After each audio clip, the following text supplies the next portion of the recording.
Welcome along to episode 40 of the Top Loaded podcast. And joining me and Harry this week is a guest that we had lined up, but we've got half of them joining us today. So we'll be introducing him very shortly. But Harry, how are we doing? Yeah, very well. Thank you, Roddy, mate. Very well. Obviously, looking forward to having you on today. So, doing very well. Thank you, mate. And like I say, we just alluded to part of the dream team who's joining us today. And as he's sitting there with 4,000 cars behind him waiting to salt because some person swanned off to uni and not joined us today. But we have finally got Jack from TradeWiiCards joining us because we've been lining this one up for about 4 London card shows or something. And it's finally happening. So how are you doing? It's a long time coming and it's a pleasure to be on here. So, it's great that we're finally getting this show underway and we can hear the goss of TradeWiiCards and card hobby and all that good stuff. So I'm looking forward to it.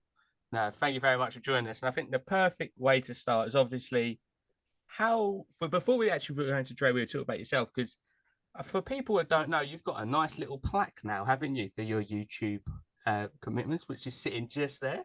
Congratulations. Thank you very much. Yeah, so that's for hitting 100k on YouTube, which obviously starting back in 2012, going through school, collecting cards, you obviously got a bit of stick for opening match attacks throughout school. But at the end of the day, I think I've got the last laugh with that plaque sitting very nicely on the shelf back there. But yeah, it's pretty crazy that from opening cards you can get that such big a platform or following. I think it gives inspiration to anybody watching who wants to start a channel, opening cards, doing whatever. You can do hobby cards like what Dan's doing at Sports Cards UK. It gives him, sort of motivation to reach those sorts of milestones. Oh, 100%. And like you say, 10 years in the making. And no doubt when anyone only really knew match attacks 10 years ago, it's let's just say Prism is a long way from match attacks. And like you say, match attacks are even like now when I've seen one of your videos, I didn't even realize you could get memorabilia and auto cards in match attacks. I remember the days of 05, 06, and you're chasing the man of matches or 100 club cards. It's a long spell since then. But how have you changed, especially within the hobby? Like obviously you're still like with match attacks and now they do a lot more than even I know, but transitioning now into hobby packs as well. Is it been a great journey to learn more out there than just obviously match attacks when you started? Oh, for sure. I think it's been a great transition. It's been quite smooth. So I can't remember the first time. I think that was one of my subscribers let me know about hobby cards. I think it was during lockdown, sort of January 2021, February, something like that. So I started to buy some cards. I think a few Terra cards were the first ones I started to buy, which a lot of people was the same for them, those unique live ones. So I started picking up some of them. And obviously I looked for some old Topps Premier Gold QPR ones from back in the day, which obviously we never get QPR cards anymore because we're not very good. And then we were on the PlayStation party one night and Elliot, of course, the other half of TradeWiiCards, said he'd entered this box break. And I'm thinking, what the hell's a box break? And lo and behold, he got me into sort of the box breaking. We entered a couple of box breaks ourselves, and then we started to do box breaks ourselves. We sort of blew up with the F1 Chrome from last year because we were sort of the only UK people doing it at the time. And then it just kind of took off from there. So, yeah, but the transition's been great. I'm not going to look back because Prism's unbelievable. Some of the products I've opened whilst collecting hobby has been unbelievable. Some of the cards, Messi autos, Maradona patches from Futera, stuff like that. It's been crazy. So, yeah. Yeah, it's like you say, it's a whirlwind. Like you say, I think pandemic and lockdown was a catalyst for a lot of people to get into the hobby, and it's cost a lot of people a lot of money since the pandemic and over the pandemic. I think everyone can say that. But what actually was because you was buying into case breaks or box breaks, was that really a thing of like, oh, we could do this as well, that you decided to actually go and start up TradeWiiCards because you actually thought, oh, was it more a case of you wanted to open the boxes, or was it a bit like you wanted to get people in and just watching, obviously, from your content creating background? It's a bit of both, actually. Yeah, I think the content creator in me saw potential in this because some of the box breakers back there are a little bit dull. So obviously you want to put your own twist on it. I think when me and Elliot are in, full swing, it's quite a remarkable duo. But yeah, we were just entering box breaks, and we thought, look, these guys are doing well, so why can't we do it?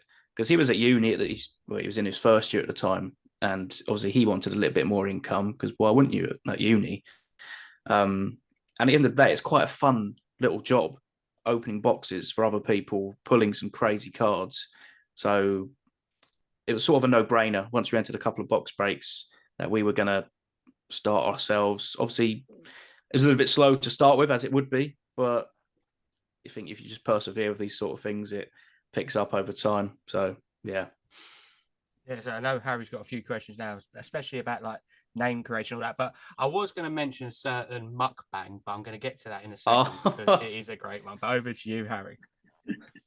Yes, I know you pretty much touched on the creation of TradeWii, but where you were in the PlayStation party with Elliot, did you know Elliot prior to that, or how did you two sort of come together? Was it a school thing, or how did you two sort of meet, if you like, the love story? The love story. So he won't like you for saying that, by the way. So our mums work together at school and have done for so many years now. They've been, at school we had some teachers who worked together in one class. That was them, and so that's how we obviously met. I think I met Elliot when he was like 5. So we've known each other for a while. We've been on and off with a few different sort of business ideas, I guess, in our time. We've been to plenty of full matches together and stuff like that in our time. And yeah, so that's pretty much it. We've known each other a while. That is why we've been chatting on the PlayStation at that time, and lo and behold, started TradeWiiCards. I've been talking onto TradeWiiCards. TradeWii. How did all the name come about? This is quite a long story, so bear with. So Elliot, in our long years of friendship, he started a YouTube channel as well to sort of do collabs with me. Back in the day, his channel was called EC Trading, and then obviously my channel back in the day was called Gamer Boy Wii, because I originally made it to make Wii videos on Super Mario Galaxy. What a game, by the way! Unbelievable game. Yeah, fair play. I made one video and gave up after a couple of months, and then I opened some match attacks, and that's the rest is history. But yeah, the channel was called Gamer Boy Wii, and then obviously shortened to GBW. He was EC Trading.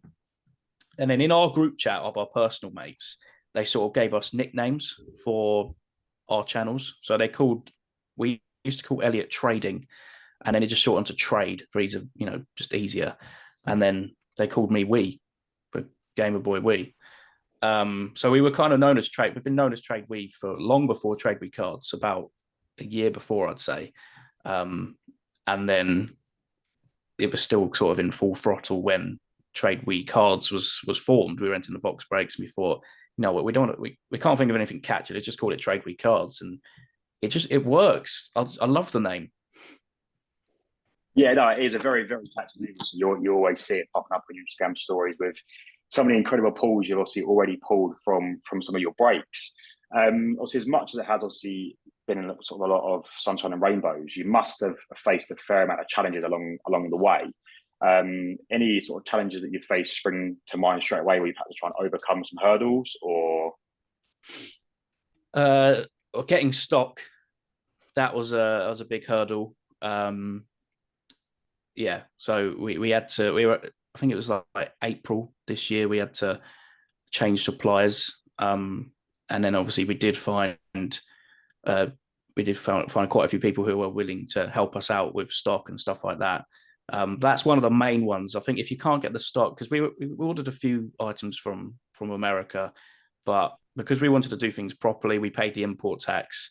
We paid any additional fees on top of that, and then obviously that takes away, that ups the price so much. You think, oh great, you're getting something for so many less pounds than what you would have in the UK because of the dollar exchange rate.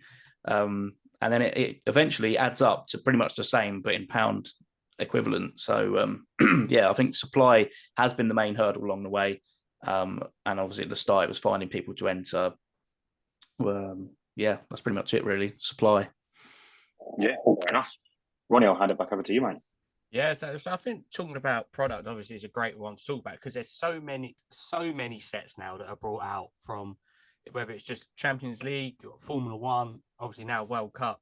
Is there obviously before we talk about World Cup Prism, just it's a great set, and I think hardly anyone. Oh, you're always going to get one person or two people disagree, but if we look at like Premier League sets, for example, or Champions League, is there any ones you actually particularly like breaking or dislike breaking? Because obviously some have high number amounts of hits, or some you can open and just get nothing.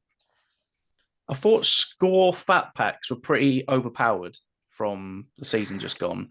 The amount of one-of-ones pulled in that were crazy. The low numbering as well. You were guaranteed, I think you wouldn't get an out of 99. It'd be 49 or less in the fat packs. And it was nice to design as well, the laser parallel. I thought that was good. But obviously the downside of that as a breaker is that you've got to ship all the base cards, and people weren't happy. If you didn't ship or sleeve those base cards, they were not happy. So and there's a lot of cards in those boxes. In terms of Prism, Premier League Prism this year, it was a bit, I don't know, it was something was missing. It wasn't as good as 2020-21, the year before, the nice green one. That was nice. Even though I thought the pink box looked nicer. I don't know if you lot agree. I thought that looked, it's a nice looking box, and I think the cards actually look quite nice. But some people compared them to like the top of a Coke can, the Prism cards, which, yeah, I can see that. But Prism Choice was good. The Premier League Prism Choice, that was good fun. Is there any other Premier League products they brought out? Just Prism and Score, isn't it? Impeccable. Oh, see, I didn't get to open any of that. That was Elliot. I was on holiday. Oh, so he's done you on there. He got to open Impeccable. Well, he had them the week before you went on holiday. And he was just holding them in his cupboard, weren't he? Yeah. Apparently that was very good as well. So yeah, but I do think more needs to be done for the Premier League. I'd love a Premier League Select. I think that needs to be the next step. Yeah. The next step for Premier League products. There's, like I say, especially with the American sports, obviously they still have Chronicles, but they have so many more designated sets. And like you say, Select is a fantastic product. We've seen that before in Euros and World Cups, where Select and some of the parallels for Select are great as well. But like I say, we have it in Chronicles, which is it's a decent set. It's a very high ceiling in Chronicles and a low floor, I'd say. But I know you two have hit some good stuff out of Chronicles. I've seen some of the cards that you've sent off for grading. So is Chronicles one you like ripping, or is it maybe a bit less because obviously you've got the free leagues that takes it a bit off? I know obviously Elliot's chasing every single Liverpool card underneath the sun, but yeah. Whereas I don't know if you would go for more like obviously an Eze who used to play for you, where he's had quite a lot of hits in Chronicles. Yeah, so I've got very nice from last year's Chronicles, the orange cracked ice Eze rated rookie. I think that's one of my favourites in my collection. Out of 23, beautiful card. That is those out of 23s top notch. And obviously this year we entered a TFF break and got a Gavi rated, or was it a rookie ticket to 23, which graded a PSA 10, pop 1. And yeah, we sold that for a nice bit of profit there. But yeah, so I think Chronicles is great. The free leagues, people might get daunted by it, but then you've got people like Gavi and Serie A you can hit. The rated rookies, I think, is quite a sought after subset, or the rookie ticket, should I say. I think that's the joy of Chronicles. There's some really hidden gems, and some of the cornerstone autos and stuff like that. I think it's an unbelievable product if you think about it. Some of the names they have in that. Across multiple leagues as well. So, for example, Dennis Bergkamp's in Premier League with Arsenal. He's with Inter. Inter. Apologies, I've offended some gooners there. Inter Milan, got it wrong there. He wasn't in La Liga, was he? He didn't do La Liga. No. There's definitely one player who's in all three of the leagues. I can't remember. Ronaldo, that's it. Cristiano Ronaldo. He's in all three. Which, I mean, that's the excitement of that. You've got the chart. If you don't get in the Juventus one in Serie A, you can Real Madrid, Man United. Unbelievable.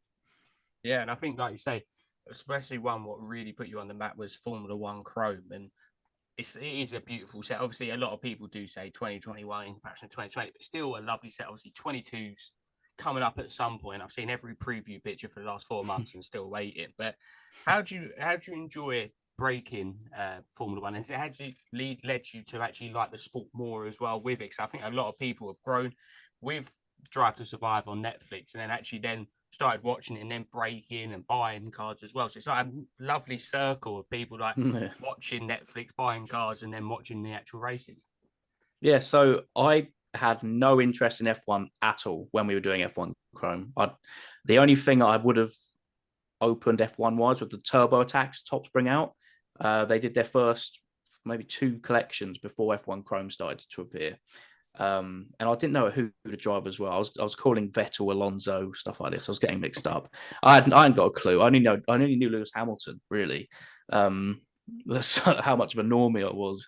But then opening F1 Chrome and seeing the hits we got, the value on some of those cards back in the day and that last year of Chrome was crazy. And then that sort of got me into opening the F1 Chrome this year, made me watch Drive to Survive as well. So it's sort of Turbo Attacks got me into F1, essentially. Turbo Attacks, F1 Chrome, Drive to Survive. And then I found the driver I wanted to collect, which was Valtteri Bottas, because what a man he is, honestly. You can't hate the guy. Underrated, I think. But yeah, I've got loads of Bottas cards in my collection over there. Yeah, and that's the joy of it, because people sort of attach themselves to a driver. And when we do our pick your driver breaks, you've always got that one person who will take the driver that you know that they'll take, because that's who they collect. Oh, definitely. I think that's the great thing with F1, especially having such a smaller market. So actually, obviously, you've got 20 drivers. Obviously, previous years they had team principals, and they did have logos, but not anymore. But that's one thing I like as well. Is whereas football, you've got 20 teams, and that every team split up into 15 players, say. Whereas F1 is such a smaller market, you get these like drivers. All right, some of them won't work out, like anyone who ever bought Nikita Mazepin, for example. But then you have Lewis Hamilton, and he's got 7, 8 like different cards in the sets of race wins, driver of the days, championships, and it really brings it around. I think now we're seeing F1 cards really booming, and they actually use great photography as well. That's what I like about the F1 cards, and I think a lot of people, and no doubt I have probably yourself, if I'm going to ask you, is the photography on the F1 Chrome is something that I really wish that they took into some of the football stuff, because it's just iconic pictures rather than what seems to be the same old a lot of time with your pretty much your football cards. I think, can you imagine an F1 Stadium Club-esque product? Think of the some of the pictures they choose there. That'd be unbelievable. Imagine Bottas giving Russell the finger on a Stadium Club card. I'd go for the rainbow on that one. That'd be unbelievable. But yeah, I agree with you. There does need to be some more sort of creative pictures in the football sets. I mean, Stadium Club does capture them very well. And I thought Stadium Club this year, by the way, was an unbelievable product. The hit rates out of those boxes were crazy. And it was nice to see some case hits in a top product as well, in the Beam Teams and the Beam Team Autos. But yeah, I agree. Definitely need to see some more creative pictures, because I think if you look at Panini's David Beckham cards recently, the amount of pictures of him with that long hair sort of at the side running, the amount of times I've seen that picture, surely they've got some more David Beckham pictures out there. Yeah, I think that's what I think was very refreshing, was in the National Treasures that come out, was the memorable moments, or whatever it was, treasured moments, or whatever it was called, with the players. When obviously Beckham scored the free kick against Greece, you had Bergkamp's goal at the World. I think that set was so, and it has proven that the prices have gone up because it is legendary moments captured, and that's what people want. Like, why not have, well, when France won the World Cup, why not having some of these sets, having some of their players holding the trophy? Like, you can imagine what a collector would be like from Mbappe if they done like a Mbappe holding the World Cup trophy in this prison. It would be mental, the prices on that card. And I think, but it's just things like that. They do it really well in some products I've seen in NFL and NBA, that they have the championship collections of, they're inserted into random products, and you just, oh, actually, this is really cool because they're holding the NBA or NFL trophy. Like, But that's the thing of down the line. Imagine. I think it's so criminal that like Club Chrome is so cheap, and I don't think it's even that particularly sought after either. Like the Jude Bellingham image variation from Club Chrome, and even like the rainbow that I'm going for the Lima where he's driving the go-kart. You think it's just such random pictures, but they're so sought after for some collectors. But I don't think it's anywhere near like the attention it should do. Like I think if they brought out a Premier League Club Chrome, I mean, they did that a couple of years ago, didn't they? When Topps had they did it ages ago. But I think if you brought it out sort of in the market it's in now, I mean, it'll be massive. A World Cup one as well. Imagine that. Oh, like you said, Mbappe, previous winners. You got Mbappe holding that trophy, that iconic picture. You've got imagine Maradona on a card as well. There's so much potential, but it does come down to sort of what sponsors you can put on, because back in the day, kits had different sponsors, and it's difficult. I can imagine it being an absolute nightmare for Topps and Panini to get these pictures sometimes, and some of the players being awkward and stuff like that. But yeah, definitely. And I think the perfect thing to move on to talk about is obviously the release that's just come out, and Harry's going to take us through that, because I'm just keep looking at that stack in the background of all them cards. It's making me tired. So I let Harry take away on unbelievable success of World Cup Prism. I was about to say yes. Obviously, World Cup. At the time, obviously, of this releasing will be obviously in full swing. But yeah, how has World Cup Prism been for you? I mean, how has it been? It's been successful, and obviously a lot of people probably would have seen some of your big hitters already from some of your breaks. So yeah, what is your opinion on them? How has it been for you? I think it's been refreshing. It's been nice to have a product where the base cards actually fetch you a decent bit of money. So this is why we're obviously sleeving all the base cards. Sending the base cards of every break, even a 12 boxer, and you can imagine that took me absolute ages. I had to get a few mates in to help me out with that one, because it was 12 boxes worth of base cards. God. But yeah, I think the product is really good. The fact you're guaranteeing 4 numbered cards is fantastic. I mean, you go back to Mosaic a couple of weeks before, even though the parallels are all 99 or less. If you did get a parallel, some boxes you didn't get a single one. So but I do think Prism is fantastic. We got 5 numbered parallels last night in one of our boxes, which is superb. You obviously got 4 case hits essentially of the case hit auto, color wheel, national landmark, national pride. And some of those national landmark cards, some people have criticized them. So rightfully so, some of them aren't as good as others, but the Alphonso Davies one we got the other day, it's just there's a mousse, pancakes, and maple syrup on a card. It's just unbelievable, and people seem to be loving the product as well. We're going through boxes upon boxes, doing some nice fun drafts in our breaks as well. So if anyone watching or listening wants to get involved, then please do. I was about to say, obviously, I was about to touch on some of the big hits you've had, obviously, from some of your World Cup Prism breaks, and obviously you did just touch on the Alphonso Davies landmarks. What is your opinion on the color wheels and the mangas? Do you think, also, I know me and Ronnie have spoken about it on previous episodes in terms of sort of the love or hate for manga. What is your view on sort of the manga and the color wheels, and suppose color blasts or like the Marvel inserts from Road to Qatar? Yeah, I quite like. I think I prefer the manga and color wheel, even though color blast is iconic. Maybe if they did manga and color blast as the sort of the 1 in 8 case sort of big chase color blast, I think that'd be iconic. Manga, I can understand if they didn't do that for the Premier League stuff. Kabooms, bring back Kabooms. Where did they go this year? But yeah, I do like the mangas. I think there's some really nice looking ones. Some of them obviously don't look like the player at all, but that's just the art style. That's what it's all about. It's all a bit of fun, and the cards look so nice there. Imagine a full set of mangas, full set of national landmarks. Big fan.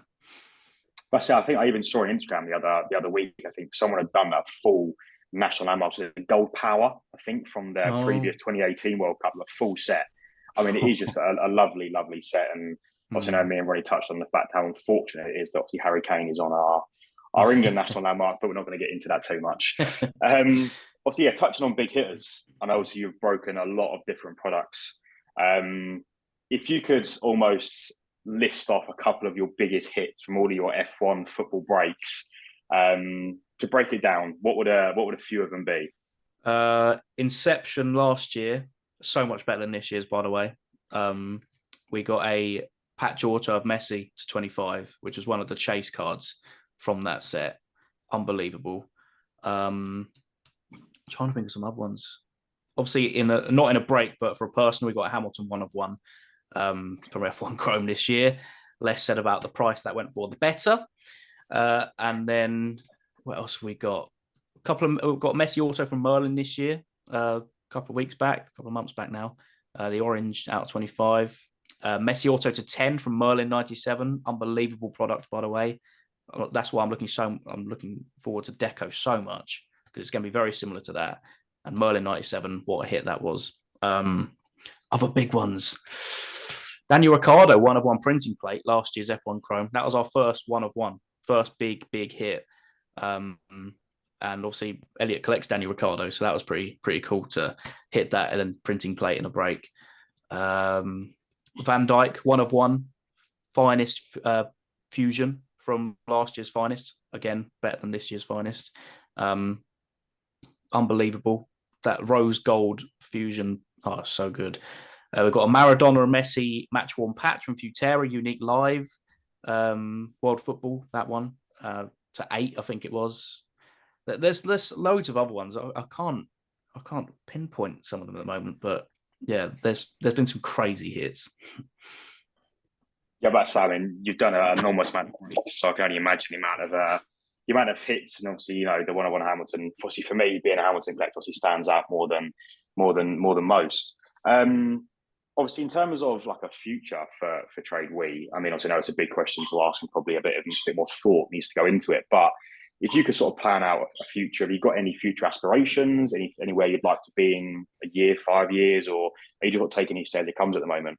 Yeah, sort of the last bit there, taking it each day as it comes. But I think because Elliot's finishing uni, this sort of year, I guess, in like April 2023, he's going to need a job. Obviously, this is sort of like a part-time, pretty much full-time job at the moment.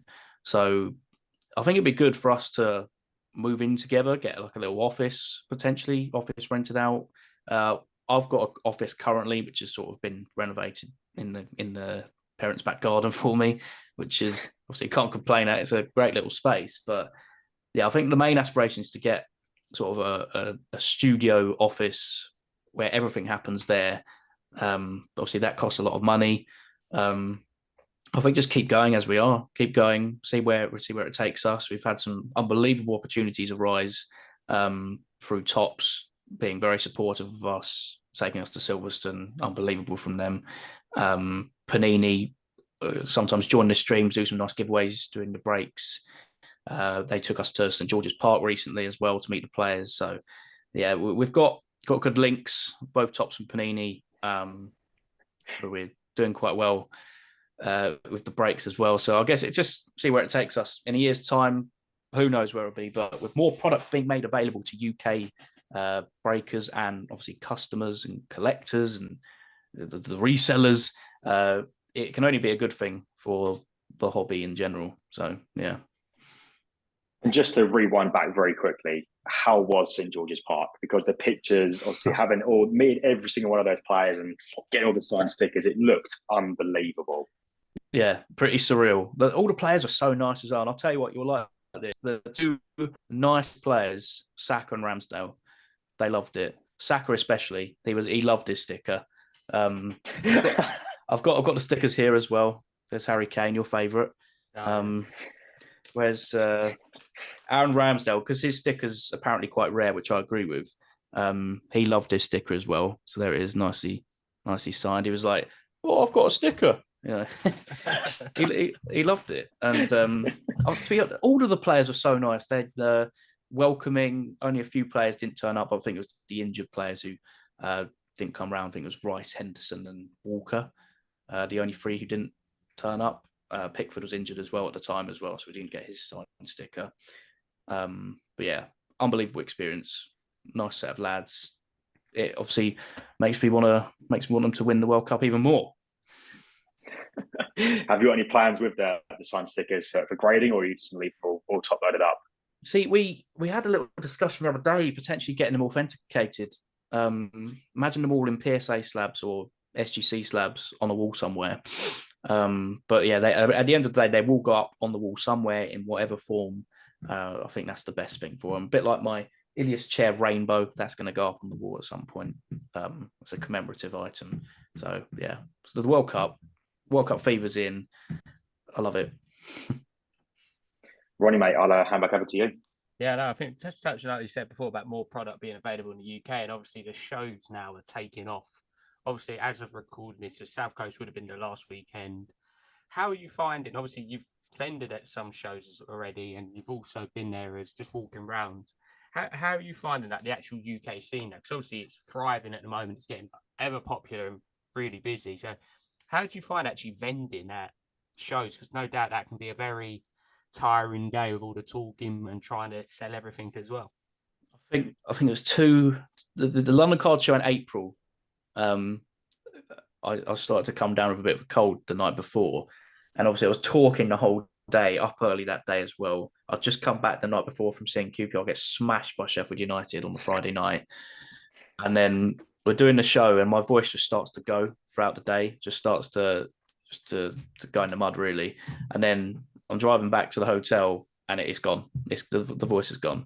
So we were meant to go to the trade night. I think there was a trade night that night. Can't remember, or some sort of pub event after it. We were meant to go to it, but I just drove home. I couldn't. They are tiring, the card shows. So for anyone who's thinking of vendoring, that it is a tiring experience, especially for me. I don't get up early, so it's a change to the system. But at the end of the day, vendoring, meeting other collectors, meeting people who enter our breaks, I think it's a pretty good experience to put faces to names. Sell some cards you have as well.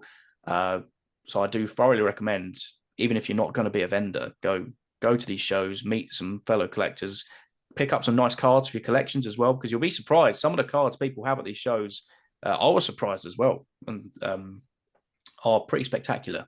Some of these cards. There's literally cards for everybody there, all different collectors. So, yeah, I'm looking forward to the next shows coming up. Obviously, at the time of filming this, we've got South Coast show Saturday, but obviously it's happened since with the release. But and then London Card Show, CardCon, all good stuff coming for it. It's an exciting time. And obviously, you say like you've been selling like cards that when you've been vendoring. Obviously, as of speaking, have you thought about breaking at shows? And obviously, there's probably a bit of a complication that comes with it, because obviously, whereas if you're doing it in the office space, you're literally filming it, all your cards are there, you're literally people are watching it. But doing it live, do you think it'd be a bit more trickier? / obviously, you have to plan for other things because people are like live watching it there, and also you have to bring all the supplies with you. It's like quite an upheaval in comparison to just sitting in the office with just people watching it.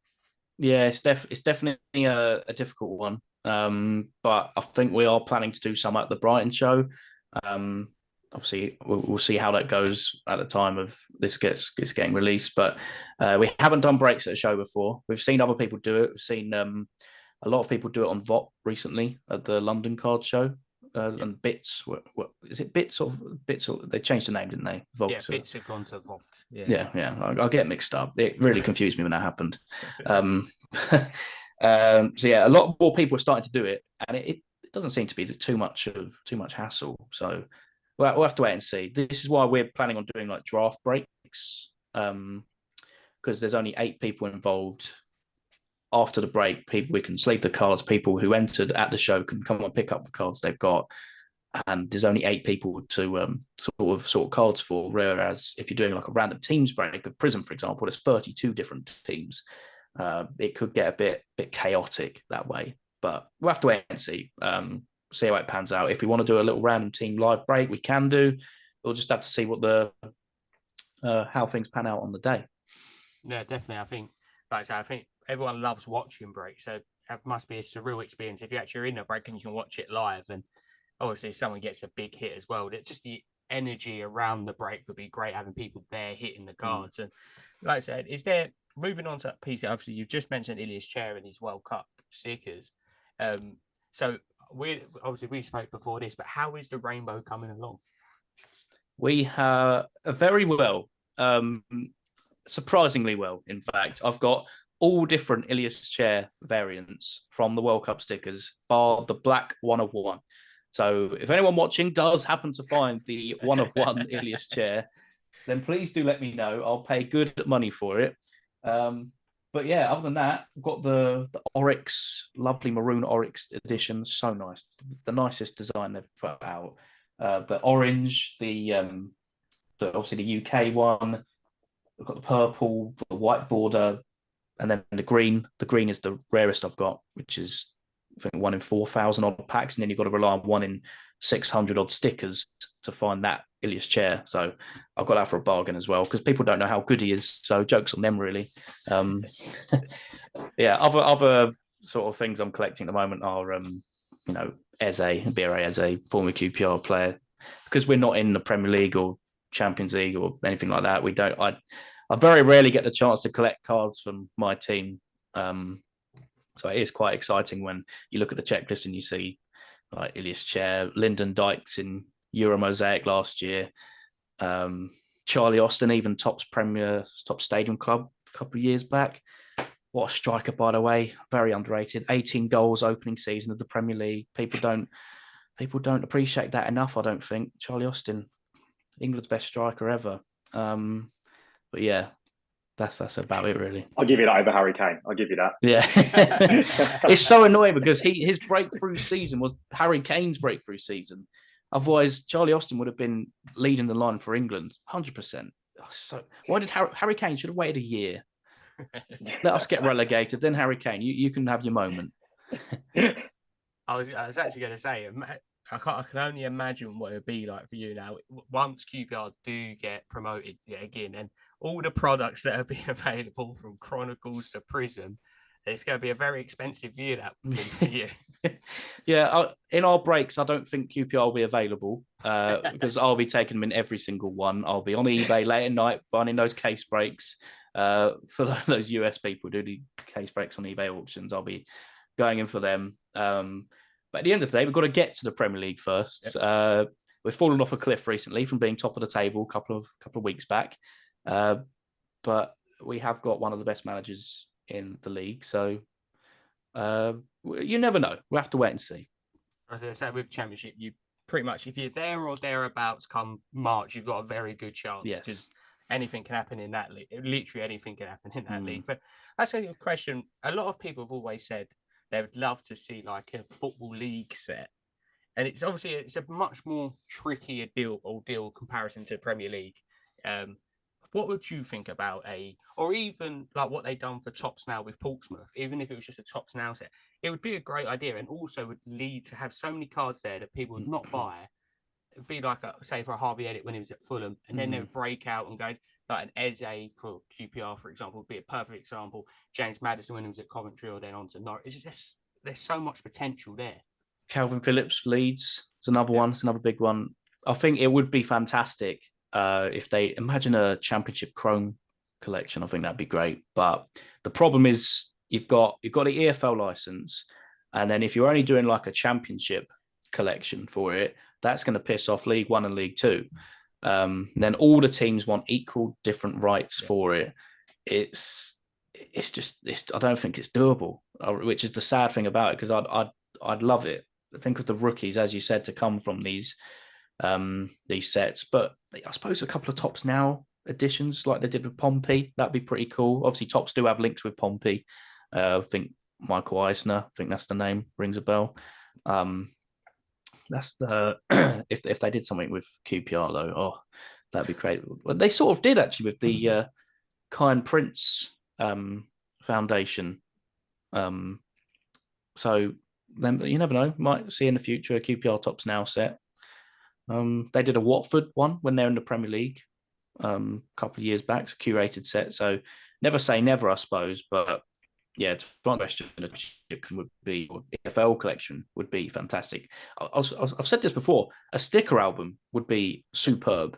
All teams, obviously the League One and League Two teams, maybe less stickers per page to make it not like a massive album. or maybe just 9 stickers per team on a page. I think that'd look quite nice. And you could get free stickers in match day programs, free albums at club shops, curated albums per club you support. So if I go to the club shop at QPR, you'd get QPR players on the front cover. I think that'd be crazy. This is what I should propose this to Topps or Panini. Just go to the Dragons. Yeah, I think, like you say, and I feel like they always think, oh, it won't do that well because it's not the Premier League, but they don't realise. I think the perfect example is you're getting crowds of 15 to 20,000 in League Two. Yeah, which is, you don't get that in some first division flights in other major countries. So their fan base is there, and like you say, just imagine, even though we don't like him, Harry Kane at Leyton Orient, imagine that stick, how much that would be worth now. It would be worth a fortune, his actual true. It's just a great idea. And I think, like you say, I think you should be the managing director behind this one, because I think you should go and run with it. But I think as well, it's like, obviously we always talk about what players you like to collect, but I know you've got a few of your own cards, which is a great one. I remember seeing it from your label thing, but it's not like I haven't prepared this one before, because I've got a signed one right here. Look at this. Look at that. Wow. He's waited all episode for that. I literally see it out of corner. I was like, oh yeah, cool. So I thought I had that one. But how strange is it now having your own card? Got my own numbered ones as well. Oh, crazy. This 92 of 100 influencer card. Hate the word influencer, by the way, but that's what it is. When I pulled, because it was at the Topps tour, they got me on stage opening some packs, and I don't know how, but Topps managed to sneak one of these in to a pack of match attacks. So I'm opening the pack thinking, oh, it's just an ordinary pack. What if I get something cool? And then out the corner of my eye, I see at the back of the pack my logo. I'm thinking, what the hell's going on here?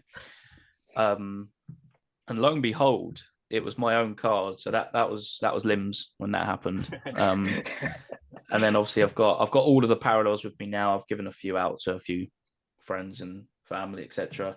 And then obviously my brand new signed cards on card as well. So yeah, pretty cool. And meeting some of those fans at that Topps tour was pretty surreal. I think I got a bigger cheer than Cal the Dragon, which I think that says a lot. Because he's got quite a big following. So I'm going to take that to the grave. I think I've got a bigger cheer than Cal the Dragon.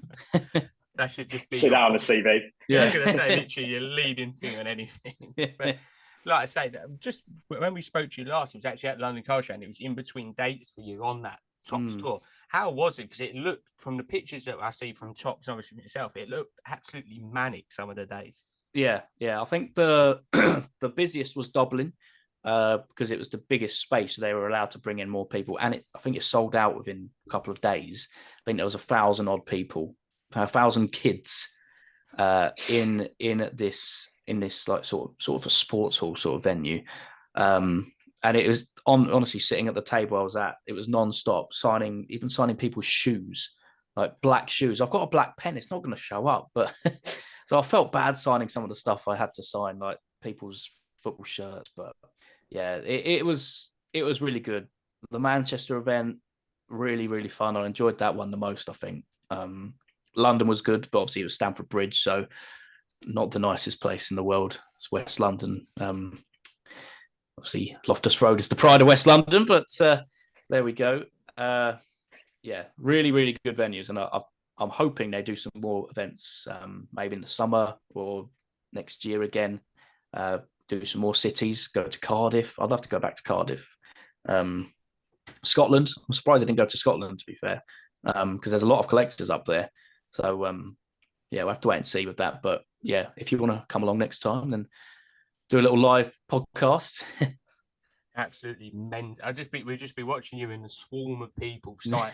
That's the thing, like saying that was rather intriguing, signing a black shoe with black pen, but like I say, you can only sign what's in front of you. But how does it feel? Like, obviously you're signing all this, that you can kind of gauge now the players when they have these thousands of cards and stickers in front of them, just how much pain it must be. And also, how hard is it to sign exactly the same every single time? It's difficult, but I suppose you're getting sort of a rhythm. And sort of after each card you are taking a break because people ask for a picture, etc. But with the players having to sign these sheets and sheets of stickers, they must be knackered by the end of it.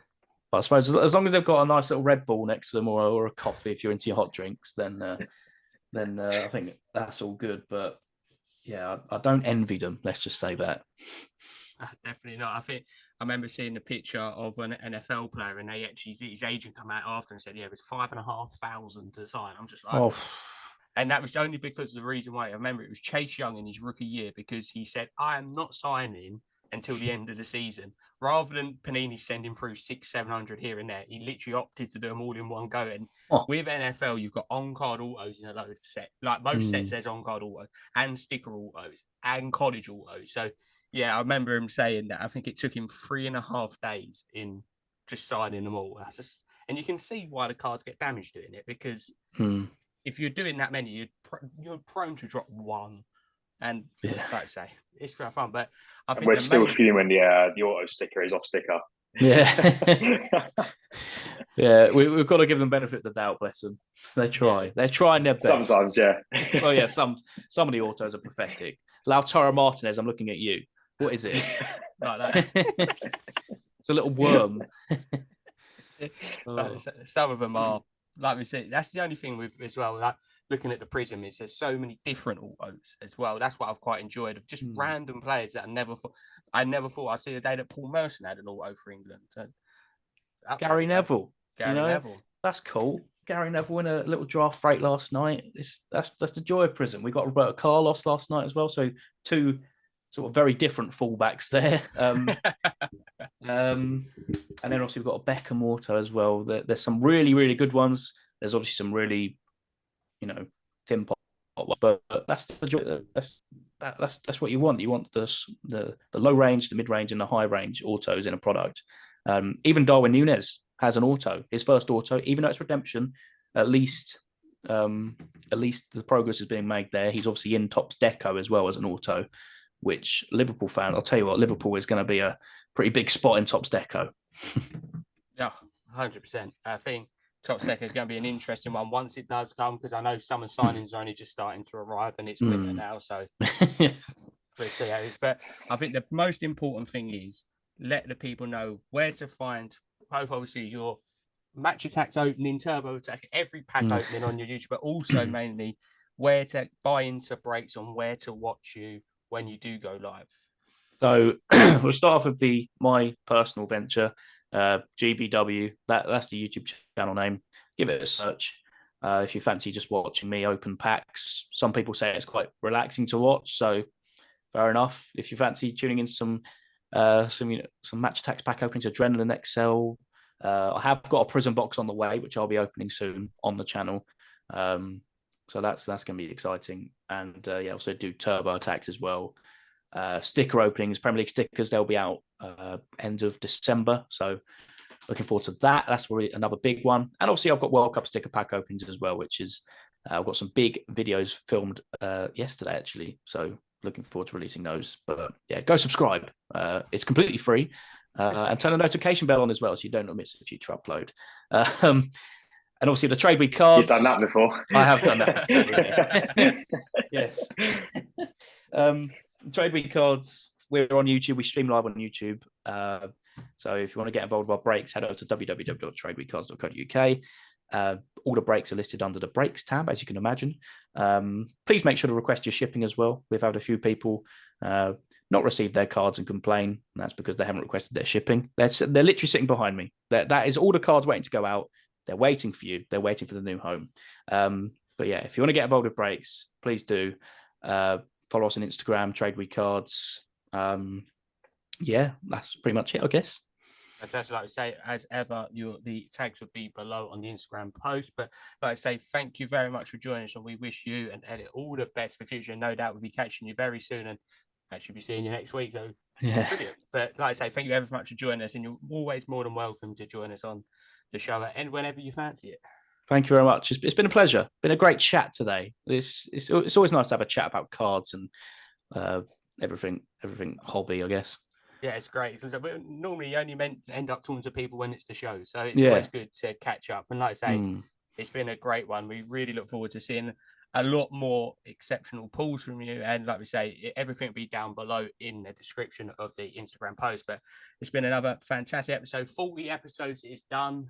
Somehow already 40 have done. But like I say, thanks to everyone for the brilliant support over the last 8 months, or however, I think it's 9 months even now. So like I say, thank you everyone for watching and listening. Hope everyone out there stays safe, and most importantly, happy hobbying and good night.